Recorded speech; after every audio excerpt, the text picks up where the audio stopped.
नमस्कार दोस्तों। बहुत बहुत स्वागत है आपका इस प्रोग्राम के अंदर। दोस्तों, एप्स्टीन फाइल की आंच फिर से ट्रंप तक पहुंचनी शुरू हो गई है और सुनने में आया कि एफबीआई के डेप्यूटी डायरेक्टर इस्तीफा दे सकते हैं।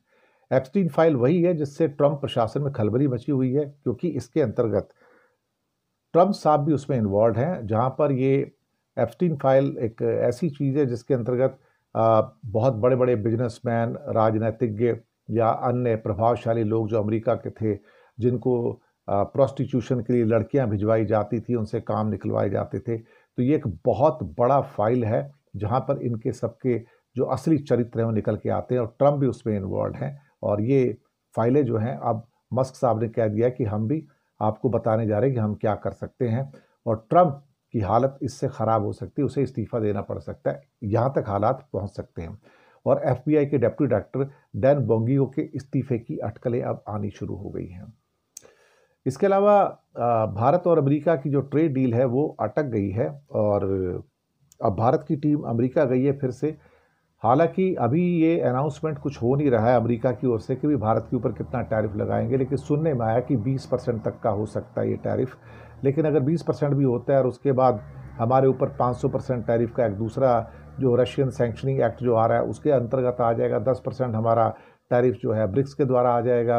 और कॉपर और स्टील और एल्यूमिनियम पे ऑलरेडी आपने 50% मारा हुआ है और ये कहा कि जो आपका सो कॉल्ड दवाइयाँ हैं, दवाइयाँ पे आपका अलग आएगा, तो हम तो दोनों साइड से मरते हैं।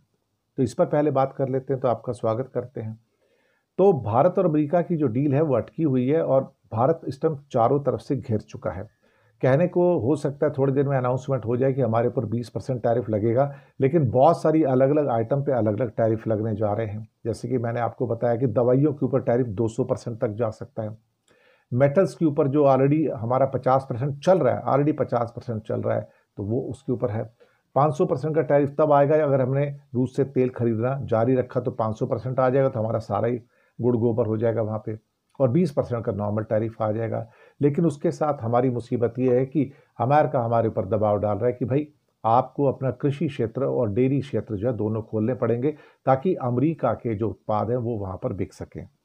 अब भारत के लिए एक्चुअली देखा जाए तो डेयरी उद्योग को खोलना या फिर कृषि उद्योग को खोलना, भारत के किसानों का डेथ वारंट लिखना है और ये हमें मंजूर नहीं है। बल्कि कोई भी सरकार ये रिस्क नहीं ले सकती कि भारत का कृषि और डेयरी उद्योग का क्षेत्र वो आयात के लिए खोल दिया जाए। इससे भारत के करोड़ों किसानों की और करोड़ों जो दुग्ध उत्पादक है छोटे छोटे से, ये उनकी मौत का सवाल बन जाएगा और ज़िंदगी का सवाल बन जाएगा। और शायद मोदी जी की तो हालत अब ऐसी है कि इतने दबाव के अंदर है कि अपने दोस्त अडानी को बचाने के लिए वो किसी भी सीमा तक जा सकते हैं। अब इस बात से इनकार तो नहीं किया जा सकता कि वो सीमा क्या होगी, लेकिन शायद इंडिया सरेंडर करने जा रहा है और मोदी जी सरेंडर करेंगे अपने आप को बचाने के लिए। और हो सकता है ये रूस को भी भारत त्याग दे, क्योंकि ये इस मामले में त्याग देना चाहते हैं भारत जो है रूस को, कि हमारे ऊपर 500% का टैरिफ जो है, जो मिस्टर रिचर्ड ब्लूमेंथल और लिंडसे ग्राहम का जो बिल आ रहा है इस टाइम सेनेट के अंदर, और ये जुलाई के अंतिम वीक में भी आ सकता है, अगस्त के फर्स्ट वीक में भी आ सकता है, दोनों में दोनों संभावना है, लेकिन ये पेश होने जा रहा है। और 84 सेनेटर्स का उसको समर्थन प्राप्त है, जबकि जरूरत तो बहुत कम की थी, लेकिन टोटल सेनेटर 100 होते हैं, तो 100 में से 84 का समर्थन प्राप्त है। और ट्रंप ने खुद इसमें इंटरेस्ट लिया और कहा कि भाई तुम इसको तुरंत लागू करो, ताकि चीन और भारत के ऊपर प्रेशर बना के उनका तेल पानी बंद किया जा सके। मुझे लगता है कि इन सारे हालातों के अंदर जब भारत चारों तरफ से घिरा हुआ है, यानी कि आपके दवाइयों पर टैरिफ अलग होंगे, मेटल पर टैरिफ अलग होंगे, 500% का टैरिफ अलग होगा, ब्रिक्स का 10% का टैरिफ अलग से वो लगाने की बात हो रही है, और ऊपर से 20% का ये टैरिफ लगाएंगे, तो हम तो कहीं से बचने का हमारा चांस ही नहीं निकल रहा था। हम करेंगे क्या अल्टीमेटली? तो ये सारी की सारी समस्याएं हमारी निकल कर आ रही हैं। दूसरी बात मैं ईरान की करना चाहूँगा। इसराइल और ईरान के बीच में इसराइल ने एक बड़ा फनी सा स्टेटमेंट दिया कि मैं 60 दिन का टाइम देता हूं कि ये अपने सारे के सारे न्यूक्लियर काम बंद कर दे और यूरेनियम हमको सौंप दे, वरना 60 दिन के बाद मैं तेरी वो बर्बादी करूंगा कि तू तेरी आने वाली पुश्तें याद रखेंगी। इस किस्म की गीदड़ भपकियां देने की आदत नेतन्याहू को पहले से है। और 60 दिन क्यों भैया, तुम 6 दिन के अंदर अटैक कर लो, 60 घंटे में अटैक कर लो, हमें क्या फर्क पड़ता है। अटैक करोगे तो आपको भी फिर खामियाजा भुगतना पड़ेगा। और कोई फिर आपको पता तो लग गया 12 दिन की लड़ाई में कि ईरान कोई बकरी का बच्चा तो है नहीं जिसको आप कच्चा चबा जाओगे, और ना ही अमेरिका का जो सिस्टम है उसको सारा का सारा वो है।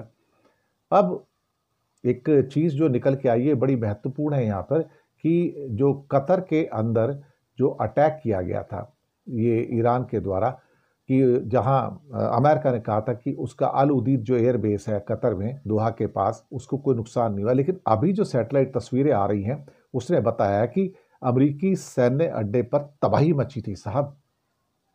ये 23 जून की बात है जब वो सारा का सारा अटैक हुआ था। तो तब ट्रंप ने दावा किया था कि ईरान ने पहले हमें चेतावनी दी थी, हमारे अमेरिका के बेस को कोई नुकसान नहीं हुआ है। लेकिन 20 दिन बाद अब सैटेलाइट की तस्वीरें आ गई हैं कि अमेरिकी एयर बेस पर अल उदीद जो दोहा के पास है भारी नुकसान हुआ है। तो ईरान की ओर से एक वीडियो भी जारी किया गया और सैटेलाइट तस्वीरों को आधार बनाते हुए दावा किया गया कि उनकी मिसाइल्स ने कतर में अमेरिकी कम्युनिकेशन जो राडार वगैरह सिस्टम्स हैं उसको निशाना बनाते उसे नष्ट कर दिया था। तो स्पष्ट रूप से अल उदेद एयरबेस पे वहाँ पर अमेरिकी जो सारे इंस्टॉलेशन थे उनको काफ़ी तबाही का सामना करना पड़ा है। और ये खास तौर से जो सैटेलाइट पिक्चर्स आई हैं उसके अंदर ये नुकसान बहुत स्पष्ट दिखाई दे रहा है। अब पहले कहा जा रहा था कोई नुकसान नहीं हुआ, लेकिन अब पता लग रहा है कि यहाँ पे उनका काफ़ी नुकसान हुआ। मैं अभी मेरे पास इस टाइम सैटेलाइट पिक्चर्स नहीं है वरना मैं दिखा सकता था, लेकिन ये $15 मिलियन का वहाँ पे एक सैटेलाइट का कम्युनिकेशन प्रणाली वहाँ पे लगी हुई है जो 2016 में पहली बार अल उदेद पे डाला गया था। और ये वहाँ पर क्या कहते हैं इसको, रेडॉम मॉडर्नाइजेशन एंटरप्राइज टर्मिनल कहा जाता है, रेडॉम मॉडर्नाइजेशन एंटरप्राइज टर्मिनल। और ये बुरी तरह से वहाँ पर क्या कहते हैं कि ये डैमेज हो गया, इसके बारे में कहा जा रहा है। इसके बाद हम आते हैं एप्स्टीन फाइल्स के ऊपर। अब ये एप्स्टीन फाइल्स जो हैं साहब, इसकी आंच अब इतनी बढ़ चुकी है क्योंकि एप्स्टीन फाइल फिर से चर्चा में है। ये वो फाइल है जिसके अंदर उन सब लोगों के नाम, पते, फ़ोन नंबर सब कुछ है जो इनको लड़कियां सप्लाई की जाती थी। और इसमें बिजनेसमैन हैं, राजनीतिज्ञ हैं और कई और अमेरिका के प्रभावशाली व्यक्तित्व हैं जिनको लड़कियां सप्लाई होती थी, प्रोस्टिट्यूशन का धंधा होता था। और इस प्रोस्टिट्यूशन के धंधे के अंदर जिनको लड़कियां सप्लाई होती थी उनमें ट्रंप साहब का भी नाम है। तो इस मामले को लेके जस्टिस डिपार्टमेंट में और एफबीआई के बीच में टकराव जो है इस टाइम बढ़ चुका है और इससे जुड़े मीमो को लेके ट्रंप प्रशासन में खलबली मची हुई है। एफबीआई के डेप्यूटी डायरेक्टर डैन बोंगिनो शायद इस्तीफा देने जा रहे हैं इसको लेकर। अब इसकी आंच ट्रंप तक पहुंचनी शुरू हो गई है। अब सवाल ये पैदा होता है कि जस्टिस डिपार्टमेंट और एफबीआई के बीच में जो टकराव चल रहा है उससे निपटने के तरीके को लेकर काफ़ी बहस हुई है। और ये बहस हुई है अटॉर्नी जनरल पॉम बॉन्डी और एफबीआई का जो टॉप लीडरशिप है उसके बीच में तीखी बहस हुई है। कुछ सीएनएन के हवाले से कुछ खबरें मिली हैं कि बुधवार को जब इनकी पिछली बैठक हुई थी पिछले हफ्ते, तो उस मामले को लेके अंदरूनी कलह निकल कर बाहर आई है और जिसमें क्या कहते हैं कि बहुत सारे काश पटेल जो कि एफबीआई चीफ हैं वो भी थे, बोंगिनो जो कि डेप्टी हैं और डेप्टी एफबीआई जो है वो शायद बोंगिनो जो है इस्तीफा देने जा रहे हैं। इसके अलावा व्हाइट हाउस की चीफ ऑफ स्टाफ सूसी वाइल्स भी उसके अंदर शामिल थी। सूत्रों के अनुसार बोंगिनो और पटेल से इस बारे में पूछताछ की गई क्या वे इस खबर के पीछे थे जिसमें कहा गया था कि एफबीआई और जानकारी हासिल करना चाहती है। और American media outlet news nation ने इस खबर को रिलीज़ किया था, लेकिन फिलहाल इसकी जानकारी को सो कॉल्ड रिलीज़ करने से मना किया। अब मुसीबत यह है कि जो ट्रंप हैं वो इस पर्टिकुलरली इन एप्स्टीन फाइलों को लेके अब बहुत ज़्यादा फ्रस्ट्रेट हो रहे हैं, निराश हो रहे हैं और उनको समझ नहीं आ रहा कि इसके साथ डील कैसे किया गया। इस मामले को लेके ट्रंप प्रशासन में बहुत नाराज़गी है क्योंकि मामला पूरी तरह से गड़बड़ा गया है और कोई भी यहाँ पर खुश नहीं है। दरअसल एप्स्टीन एक बदनाम किस्म का फाइनेंशियर और सजा याफ्ता सेक्स क्राइम करने वाला बंदा है जिसके बहुत अमीर और हाई प्रोफाइल लोगों से बड़े संबंध रहे हैं और कई किस्म के यौन अपराध यानी कि सेक्सुअल जो क्राइम्स हैं और नाबालिग लड़कियों को ये उनको सप्लाई करता था। उसको एक मामले में 2019 में गिरफ्तार भी किया गया था और फिर एक जेल में उसकी संदिग्ध हालत में मौत भी हो गई थी। कई लोग दावा करते हैं कि हाई प्रोफाइल लोगों को बचाने के लिए उसको मार दिया गया था। अब ये ट्रंप ने अपने 2024 के अभियान में कहा था कि वो देखेंगे क्या होगा, लेकिन कई हाई प्रोफाइल लोगों पर इसका असर पड़ेगा और उस पर असर पड़ने वाले लोगों के अंदर जो शख्स हैं वो आपके ट्रंप भी हैं और उनके ऊपर भी सारे इल्ज़ामात निकल कर आ रहे हैं। मैं सोचता हूँ कि अमेरिका में अगर ये चीज़ निकल के आएगी तो हो सकता है ट्रंप साहब को इस्तीफ़ा देना पड़े और उनको भी बदनामी का जहर झेलना पड़े। तो चीज़ें जो निकल कर आ रही हैं वो ट्रंप प्रशासन के लिए अच्छी नहीं है और वो शायद उससे बचने की कोशिश कर रहे हैं, लेकिन कब तक बच पाएंगे ये नहीं पता। तो बहुत बहुत शुक्रिया आप सबका हमारे साथ बने रहने के लिए, और चैनल को सब्सक्राइब कीजिएगा, और साथ ही में आप हमारे चैनल के लिए थोड़ा बहुत सपोर्ट कर सकते हैं, फाइनेंशियल सपोर्ट कर सकते हैं, कुछ ना कुछ कंट्रीब्यूट कर सकते हैं।